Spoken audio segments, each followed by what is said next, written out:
So, hello everyone. We have today Mr. Tanmay Garg with us in our first edition of Programmatic AdTech podcast. And welcome, Mr. Tanmay Garg. He is representing AdPushup, and he is in this programmatic AdTech field since last 3 years. Okay, Mr. Tanmay, we will start with the question and answer session for this programmatic AdTech podcast. First question will be regarding your personal background, that where are you basically from, and what is your academic background? First of all, thanks for having me here, Kishle. It's my pleasure altogether to represent AdPushup on this podcast. And as far as my background, I was born and brought up in Delhi. I did my schooling in St. Xavier School, and I did my bachelor's in mechanical and automation from IP University. And then basically I started working for myself, like in second, third year. Mainly I was creating ERPs and apps for college students mainly. And I was always in the distribution end of it, like the people management and then customer acquisition, B2B partnerships, and not more on the tech side. So that interested me a lot. I did my own distribution model based e-commerce business for like 6 years, wherein I actually handled sales and I headed like a sales team. And but in COVID, it actually got tanked a bit. It affected a bit because products were from Chinese companies as well as like Malaysian, Southeast Asian mainly, and they were not getting delivered. My liquidity was not up to the mark, so I shifted to CFA, and uh, then CFA also did not pan out because at the age of 26, you don't want to, like invest so much time in education because you want to earn. So that time of I came across like ad push-up and programmatic in general, and my CFA background actually helped me with understanding RTB a lot. And I was always thinking, how can like this stock market model can be applied in commerce in general rather than just investing in startups or businesses or something like that. So that is why I guess I chose programmatic, and I've been working at AdPushup ever since. Great to know Yeah. that you basically from Delhi and from an engineering background, and then going to CFA, then starting your Mm-hmm. own e-commerce Mm-hmm. business, Mm-hmm. and then after this COVID Mm-hmm. disruption, you jumped for a new, altogether new domain, and you are working Mm-hmm. successfully in that domain. So it is Mm-hmm. great to know. We have found professionals from various domains in programmatic Mm-hmm. advertising. So, Yeah. like finding you also in this from a different domain is Mm-hmm. like not so surprising, but still it is like inspiring for others to join this. Yeah. It is a field which Mm-hmm. is ever evolving. So, how did you landed this Mm-hmm. job in AdPushup? Yeah. So basically, it's like a funny story. I actually did like I worked 2 days for an edtech company, but my experience there was not good enough. And my this interview application for AdPushup was lying on my laptop for like I guess 1 week. It was through AngelList.co, I guess. But I was not applying because it demanded a lot. It demanded many video, like video recording as well as like a I guess assignment as well, like doing a deep dive in programmatic and things like that. So I was like putting it off for further.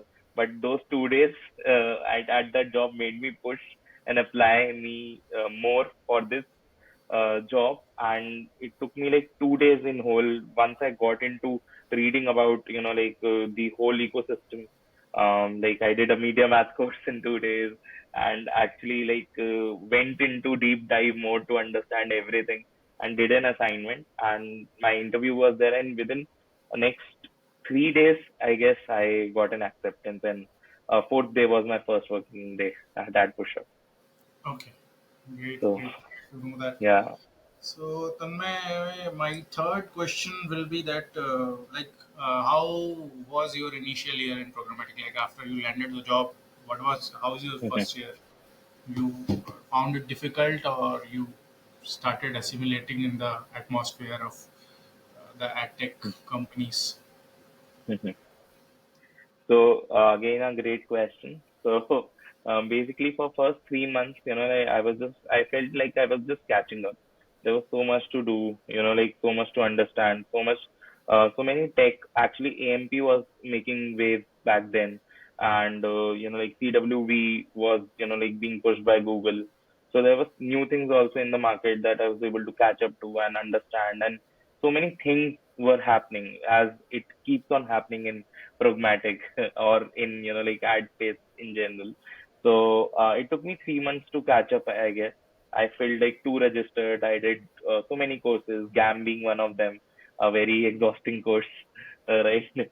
So, but at the end of 3 months, I had the technical know-how and I felt that I was skilled, right? I did not have like any actual experience in it, but theoretically, I knew what I was doing, and then I keep on building on that. And yes, first year was a bit of challenging, trying to find my own space. Where do I fit in this company, in this industry? Okay, but by the end of first year, like I thought I found my place, and it's been, like I've been trying to just scale that from there. Okay, all right. So, Mhm. moving on to the next question is that, Mhm. like, what major difficulties you found while learning programmatic? Like, what I have heard that AdPushup is a company which manages various publisher accounts.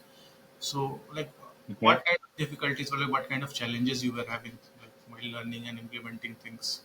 What were the major challenges? Like, suppose a new programmatic ad tech guy joins Mhm. a company who has very Mhm. like little knowledge. So, what are the Mhm. basic like major challenges which you faced?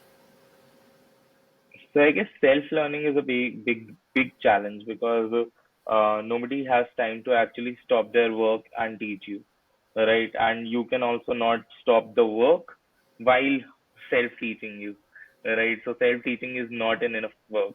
There is no actually, like, I did an engineering course and now I can land a job which I have, done practicals on, which I have done tests on. But for programmatic, like even any tests or anything that we have in the market is not good enough for you to be certified skilled. Like now you know everything. You need to learn on the job. And I guess that was a bit difficult, but AdPushup being AdPushup, they actually, teach a lot. So you have to chase after people. You have to do the homework and do the extra work on weekends. But at the end of it, it's worth it, right? You upskill yourself. And they give you time to upskill yourself as well. Ramp up, there's a gradual process. So the biggest challenge was self-learning and getting to know what I was learning was in the right direction rather than the wrong direction. Because there are so much stuff on internet and they are also conflicting as well. So let's for an example, an article might say that server side is better, and an article might say client side is better, and you need to read 30 of such articles to actually understand what is the actual thing that would happen in the market. So that's it. Okay, great to know that. Mhm. So actually, one of the major challenges which I have also found is that practical exposure. The more you Mhm. practically get exposed to the kind of working when you manage the Mhm. publisher accounts or like any Mhm. camp property, then only you come to know Mhm. about the challenges or the complications involved, Mhm. especially in like running some Mhm. campaigns or something like that. So there are Mhm. various issues, Mhm. like you are running a Mhm. Mhm. programmatic guarantee deal and you are running a Mhm. roadblock on the same ad inventory. Sometimes what happens is either you can run a Mhm. roadblock or you can run a PG deal Mhm. at the same time. Mhm. So what happens Mhm. is that like one of these either needs to be stopped, and if both are running, then you have set up a wrong campaign. So that should not happen because Mhm. roadblock is the highest priority campaign. So that Mhm. is one of the examples which we generally Mhm. like Mhm. understand after we go through such like implications while managing the campaigns. So I have your fifth question is that what is your actual job like currently? What is your work profile? What do you? So I've been lucky enough to actually grow and change my profile, like at least twice in a year. So currently, what I'm working on is I am working as a demand generation manager for inbound marketing of AdPushup. So what it involves is actually organizing events for publishers all across the world, and these events usually have like a handful of selected niche publishers, which we actually talk in depth with about the industry, form long-lasting connections with, and like it involves traveling and meeting these people. And like so I've met almost like 150 different publishers in last 1.5 years, and talk about the industry, and talk about the future, and talk about the current challenges, understanding them.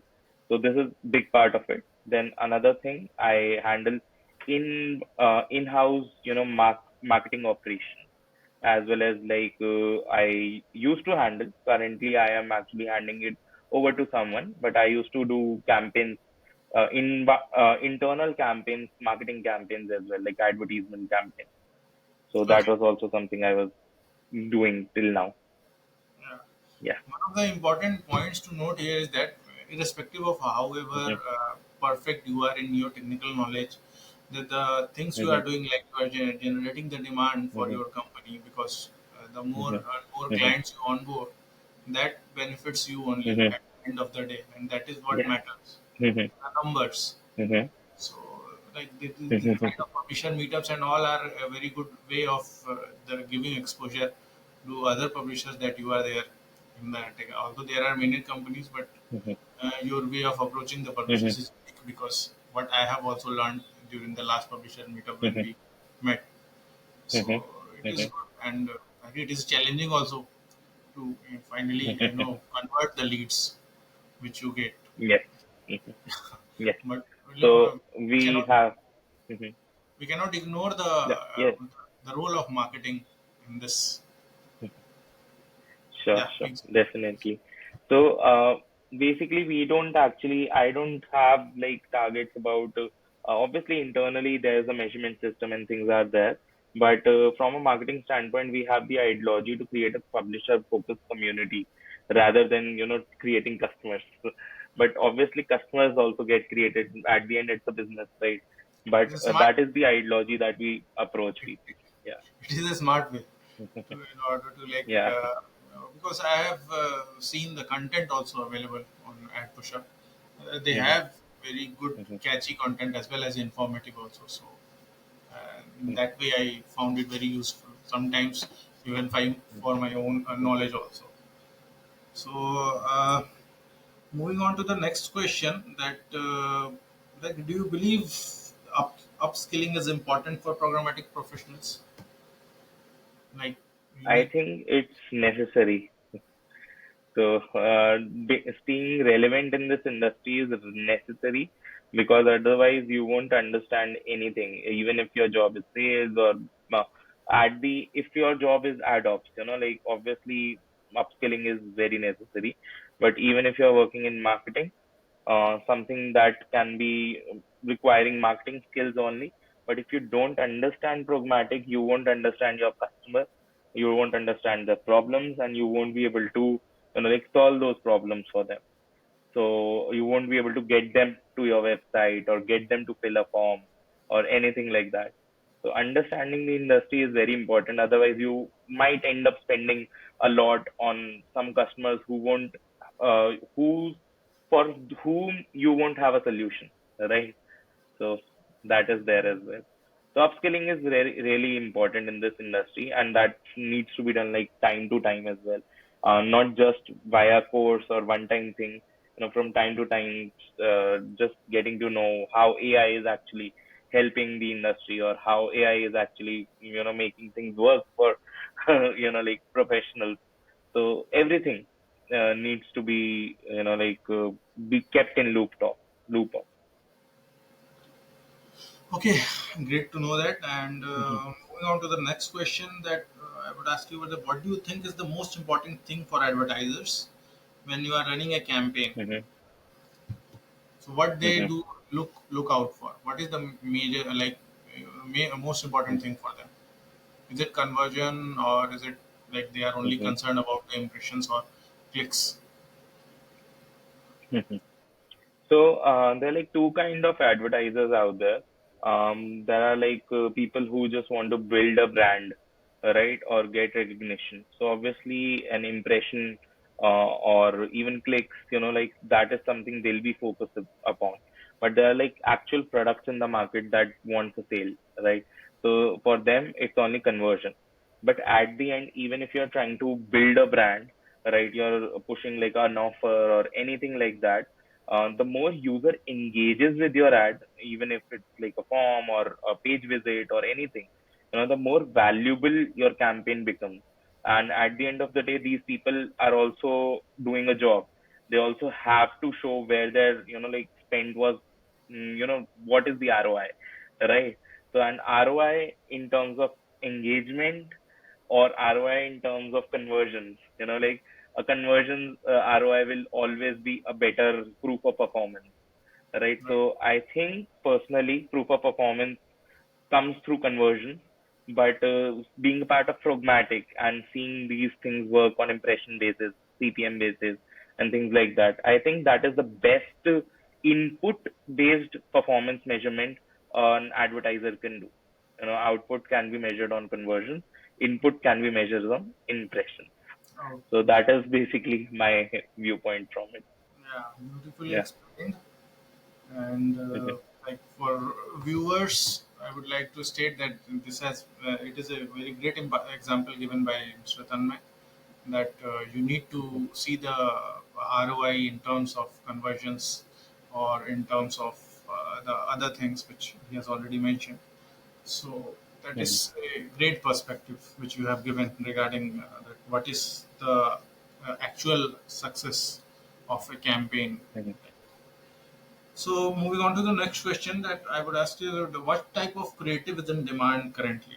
Like video ads, audio ads, native ads, or interstitial ads? What kind of creatives are like the most happening kind of creative formats being used?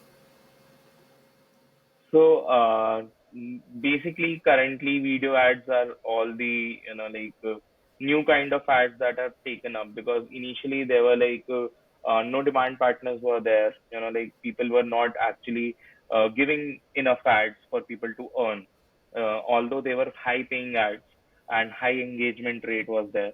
People were interacting a lot because they were consuming video content and watching video ads, unskippable ads as well. So, I think video ads is currently the best way to earn money if you have a video content which is engaging enough, right? So if you have like a read through content and your visitor is on mobile, then a video dogged ad is, like the best viewable ad that is there. And that is the best paying ad for a publisher as well. But if your content is not engaging enough, an ad will be intrusive and people would not watch it. I'll give you an example. So there was this publisher I was talking in France with, and this person has their own OTT, and their content is so engaging and so unique that people don't find it anywhere else. Obviously they're like websites that pirate these content, but people skip through seven, like unskippable ad, pre-roll, and to watch this content. So what they found out, they don't need to charge for subscription for this OTT, and just these seven ads is enough for net for them to not monetize on any other channel. No display ad is there, no website monetization is there, only and only these seven ads, and then they're done, right? So I think video ads would be the best thing right now. There are pros and cons for every type of inventory, every type of viewer, right? Interstitial pays well as well. Native is something that is best for a reading audience. Like if you have a blog or people actually read through your website a lot, then native is something that will get more clicks and like more engagement in terms of that. But at the end, currently on a full scale, I would go with video ads. At AdPushup also, we developed our own player, and we are actually just playing with so many customizations, so many new features for to make life of publishers better for video ads, because we understand the market sentiment is towards video ads, both from an advertiser end, both from a user end, as well as for publishers' profit. Yeah. All right. So moving on to Mhm. the next question, I would ask you that how many publisher accounts do you manage, and if yes, then what all works you do for optimization of the publisher inventory? So, like, if this question is directed towards me, so I don't personally handle any publisher's account, but at the same time, our company handles more than 400 plus premium publishers, and the work that they put actually pans out and starts from customization, right? So not just price floor, not just bid optimization, not just the latest technology, and not just the overall 24/7 support, right? If something goes wrong, trying to find out what's the best outcome for that, and like trying to call demand partners, getting approvals, as well as chasing Google after anything flag as well, you know, being Yes. a Google certified publisher partner now premier, like that is also something these people do. But personally, I never got the chance to handle things, like single handedly, but I've seen them do it day in and day out. Yeah. To know that. And Mhm. moving on to the next question, I would ask you that in the wake of global recession and news of various ad tech companies going bankrupt like MediaMac, so has it Mhm. become challenging to generate revenue for your clients and the publishers? Are you facing some So, difficulties? So obviously it's difficult times, like the reason for those difficult times is like a 15 to 20 drop from last time on a global average, right? In terms of a global average ECPM, and market being very bearish, like last year, that this year will be better than, last year. But now the outcome is not what it was expected. In MediaMarkt's case as well, they promised their major contributors in 2018, like they'll be able to give back a lot more, and that is their pitfall. So I guess if we are built to have patience in this market, both from a publisher end, both from any technology partner end, and from advertisers end, then possibly, like this will normalize soon, first thing. And secondly, I think that the ad tech lumascape is so big that one player failing, yes, it would cause ripples, but it would not, like, cause ripples that will be destructive. Somebody would be there to take their place, and things will move on. So that is what I feel, and that is what we are experiencing as well. So no need to push the panic button. This is just a hiccup. This is just a roadblock, and I'm expecting the rest of year also to be like this, but things to normalize back in 24, I guess. Hopefully, hopefully we, Yes, because yes. everybody is Hopefully. expecting to Mhm. these things to normalize, so that the revenue cycle also normalizes. Because whatever effort Yeah.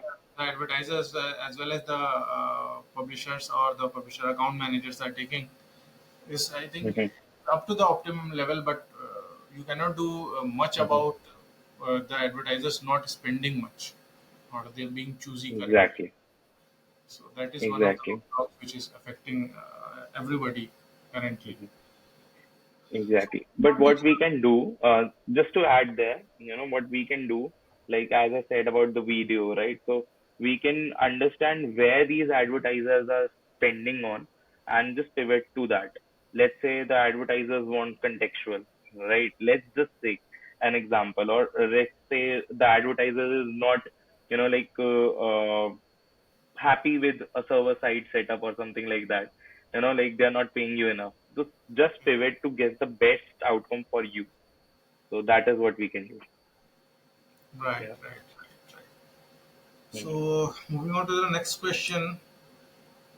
Mhm. I would ask you that do you think the revenue in future will regularize? That is a question which we have already discussed. So Mhm. hopefully, I think this will regularize. And next Yes. question is, what do you basically do if CPMs of publisher ad inventory go down? Like you Mhm. mentioned that the publisher inventory, like ECPMs are down. So, Mhm. like if you have worked on GAM, then you must have been knowing that you do a tweak in the UPRs and Mhm. all the pricing rules. Mhm. uh, Whatever is Mhm. there, or you said that you can change the Mhm. type of inventory, you can change the type of ads, like contextual ads.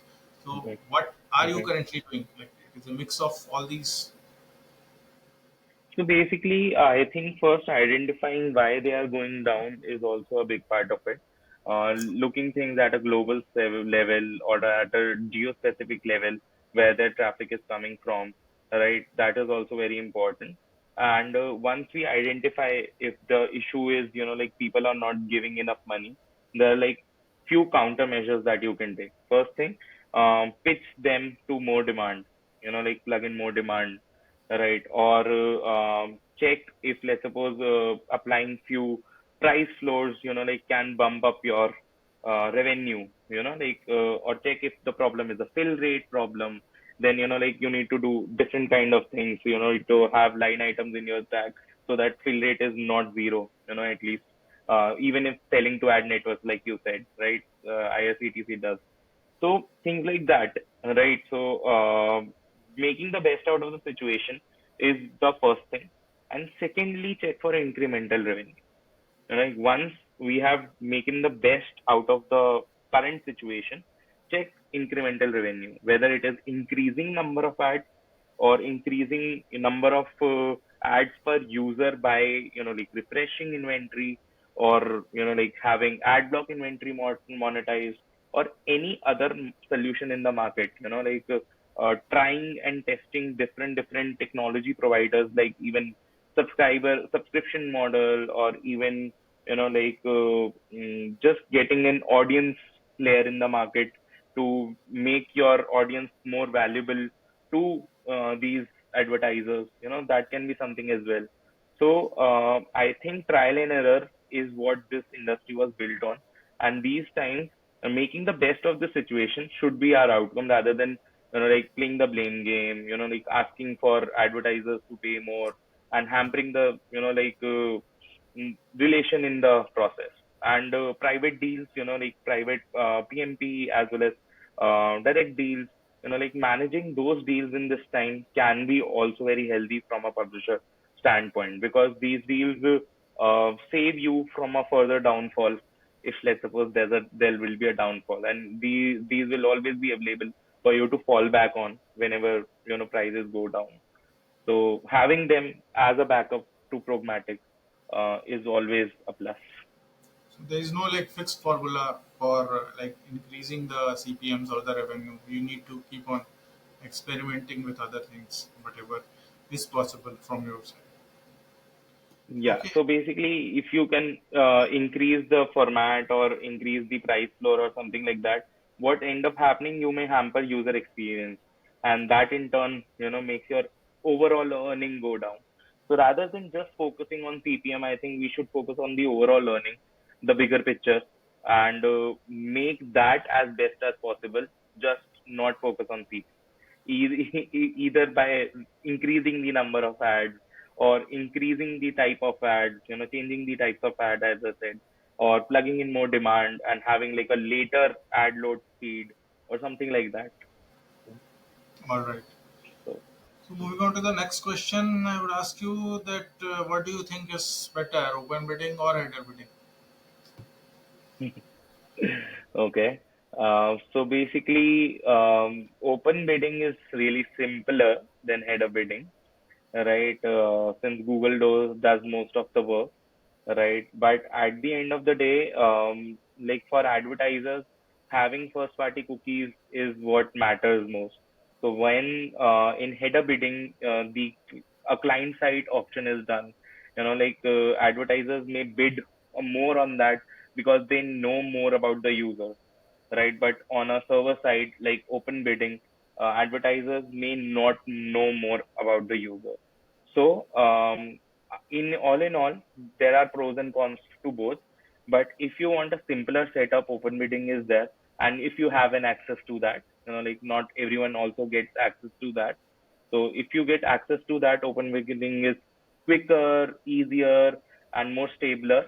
But if you want an on-hands approach where you want to customize according to your website, get the best possible thing, I think header bidding is the way to go. All right. But from a user experience point, open bidding is better. Okay. Yeah. Okay. Monetization, I would say header bidding. Okay. You will get higher Yeah. ECPMs in header bidding as Hmm. compared to Yes. open bidding. It depends on the Yes. site also, publisher also, that what kind of demand they want. If they have good Exactly. capacity, then they can onboard header Hmm. bidding without affecting their like page latency and everything. Exactly. So what people usually do, like ad partners, technology partners, they actually do these in parallel as well, right? So and they compete the winning bid for both, and like just serve the one that actually won. So Yes, that can also be done. That is, yeah, it is generally currently being followed like the higher bid from the header bidding plus open bidding yeah, like starts yeah, advertising first. yeah. Actually, it is a good For us, thing. like, yeah, yeah. So that is there, but obviously there are like rates, fee rates, like serving fees and things like that also needs to be considered. So there are things on the longer end you'll figure out, but initially for tech, like just for one impression, let's say, like you can even run them in parallel. But whatever is winning, let's suppose 60% time, open bidding is winning and running them as parallel just taking more time and like it's not helping, so you can obviously optimize later. All right. So we are nearing the completion of this podcast. I have two more Hmm. questions to ask you. That Hmm. what do you work on basically? GAM 360 or DB 360 or all of these platforms? So GAM 360 is something that AdPushup currently works upon, and Okay. I have not actually seen DV 360 myself personally. GAM used to be there earlier, but then since MCM was introduced, GAM 360 is there. So, Okay. Okay. mhm. And as a programmatic ad tech professional, what message would you like to give people who want to join programmatic advertising in future? What will be the Okay. tips would you like to give how they can succeed in the interviews or they can join this industry? So if you just want to join and succeed at the interviews, I think read through the industry, like understanding the whole Lumascape, whole AdTech Lumascape, and understand explaining it to someone who does not know it in like 5 lines, let's say at most, will make you get selected here, obviously. But at the end, you need to understand why are you actually trying to get into this industry, and do you want to build a career here? Because as a professional working here for 3 years, I understand that there's a lot of value in this industry, but it's at the end it's a niche, right? So if you want to use this as a stepping stone to get somewhere else, probably you will be disappointed. But if you want to build a career here, like, then nothing like it. So they can do certifications also, various kind of certifications which are available via Google Yes. and Hmm. other Ps and SSPs. Yes. So I I guess think media math is something that actually is best course to start off. Media math, programmatic course for media math. And other than that, I guess a GAM course from Google gives you a deep dive. But at an interview level, if you're planning to crack one for an ad operation role or something like that, so Google Learning Center course for GAM is something that needs to be done. okay, all right.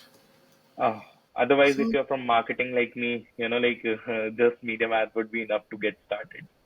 yes, okay, fine. So, final question I would like to ask you that what kind of interview questions the aspirant should prepare to crack this programmatic interviews? Basic Hmm. questions. So yeah, so I guess one question can be explain the industry to me like I'm five, right? Or like optimization level questions. So let's suppose how will you actually optimize things? So thinking quick on your feet or any IQ level questions which make you think quick on your feet is something this industry is also adapting to. Mainly research level questions in which you'll have to do like you'll have few hours and do a certain bit of research, get to know and apply that knowledge somewhere. So that is something this industry is currently focusing on, like these type of questions. So your understanding for the industry, your ability to apply that understanding, and your ability to gather more knowledge. That is three things that you should. That are the questions you should be prepared for. Yeah. Okay. So, I think Mm-hmm. we are nearing the completion of this podcast, and I thank Mm-hmm. you very much for your time for this podcast and valuable Mm-hmm. inputs received from you for programmatic and other roles which you are in currently in programmatic.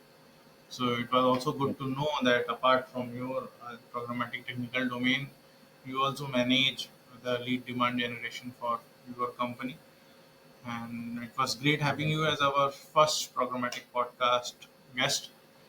So Mm-hmm. I wish you all the best for your future in programmatic, and I think I would like to meet you again in some other meetups and all, or in Sure. some other Yes. conferences. So Mm-hmm. thank you very much for your time, and have a good day ahead. Thank you. Thank you so much, Kishle. It was great to be part of this. And, like this was an experience all in itself. And it was really great meeting you again. I keep following you on social media and it is really inspirational for me. And I would definitely want to meet you in near future, wherever and whenever our Sure, paths sure. cross. Right. Thank you so much. Thank you. Yeah. Bye bye.